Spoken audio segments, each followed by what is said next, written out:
What's good, kings and queens? Hope everyone's doing alright. The times I've taken a glance on social media and coverage to the build up to this fight, there's a lot of missing information when it comes to the build up, especially of a fighter who was given a lifetime ban fighting in a country just for the ban to be uplifted under very special circumstances. So in this video, I'll quickly explain the back history leading to the revenge plot nearly 6 years in the making.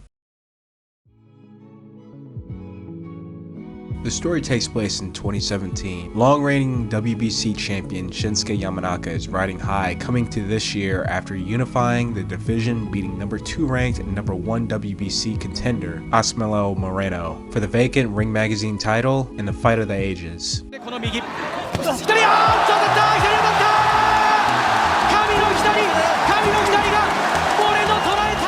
This put Yamanaka at number 9 in the pound for pound rankings coming into 2017.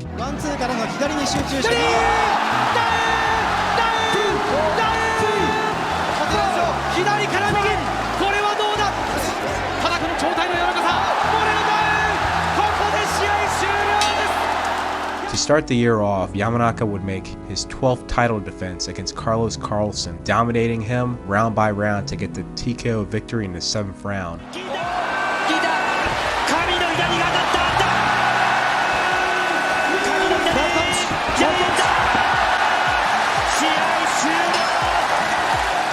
Now let's take a step back. In boxing, when we think of mythical records to beat, the first thing that comes to mind is the likes of Rocky Marciano's 49-0 clean sheet record, or Joe Louis's consecutive 25 title defense record. In Japan, the equivalent to this is Yoko Gushkin's 13 title defenses. Yoko set 2 records. He was the fastest from Japan to become world champion in 9 pro fights that would later get beaten by Joichiro Tatsuyoshi almost 20 years later. The one record Yoko still holds is the title defense record, which is sacred. Yoko made 13 defenses of the title before being dethroned and receiving his first defeat. He would retire from boxing right after the defeat at the young age of 25, where he became a popular and heavily influenced personality in Japanese culture. The fighter that rivaled Yoko's treasured record was 3-time 3-division champion Hozumi Hasegawa. Hasegawa had won the bantamweight title in a massive upset against Thai legend Virapul Sahapram in 05. He would successfully defend the title 10 times. In 09, his 11th defense, he would be set to unify against WBO champion Fernando Montiel. This was before Japan recognized the IBF and WBO as belt organizations, so only Montiel was eligible of keeping both belts. After 3 Hasegawa rounds, Montiel will stun Hasegawa, where his arm would get trapped on the ropes, resulting in Montiel to brutally put away Hasegawa just before the bell rung, ending his reign and his hopes to tying Yoko's record.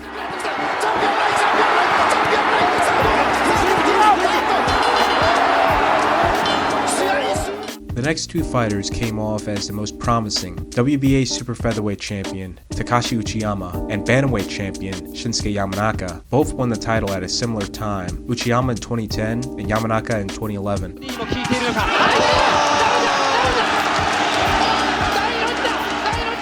By the end of 2015, both fighters had surpassed 10 title defenses, where Yoko was brought back for his opinions on his record, and if it will be tied. Uchiyama will be the first to go, ending his long reign to the hands of Jezreel Corrales on his 12th title defense. All attention now is on Yamanaka.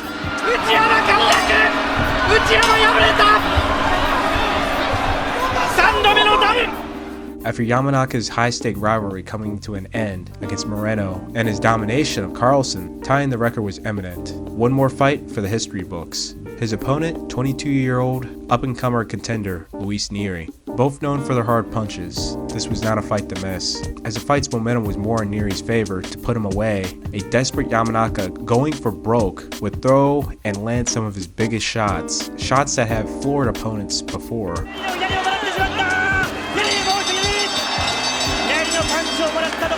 Nery would not budge and fought through Yamanaka's onslaught to where he was able to get him out of there in the 4th round. Nery is now the new WBC and ring champion. But wait, Nery before the fight would test positive for a banned substance called Zapaterol. This substance is used by athletes to cut and make weight. However, in unusual circumstances, this fight goes on. In a situation that occurred in the same year with Tevin Farmer versus Kenichi Ogawa, Ogawa won. He tested positive for a banned substance. The fight was later ruled a no contest. However, that was under the IBF, and this is under the WBC, so I expect something out of the ordinary. Team Nery would claim this came from tainted meat, which it is found in tainted meat in Mexico. However, when the B sample came back, Nery was in fact using this to make weight and other benefits that come from using this substance in its purest form. Ring Magazine stripped Nery of the title and reinstated Yamanaka as the champion. For some reason, the WBC title was not returned to Yamanaka, and this fight was still ruled a loss on Yamanaka's record. Since this looks bad on the WBC's end, as it seemed like there was not going to be a rematch, since Yamanaka's record was tarnished and he threatened to retire from boxing if he didn't get an immediate rematch, the WBC will later order the rematch. The fight is on March 1st of 2018. Nery will come in grossly overweight, 5 pounds above the bantamweight limit. Despite him shedding off a pound or two, Team Yamanaka will allow the fight to continue. It was evidently clear that they should have cancelled the fight, as Yamanaka from the opening bell looked to have zero fight confidence left in him, as Nery, the young, stronger fighter, just bulldozed through him in 2 rounds. Given the context leading up to both fights, Nery would do the unthinkable to excessively celebrate, knowing all the violations he has made leading up to this point.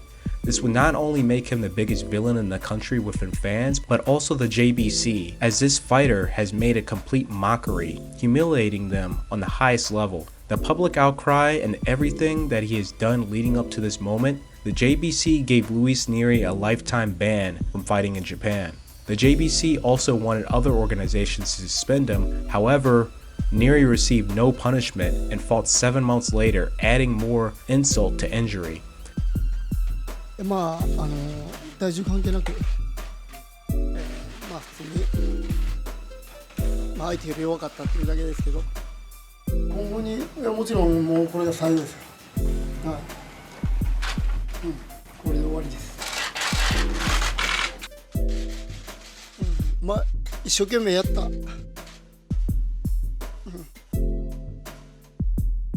それだけです。Japan is very strict when it comes to making weight.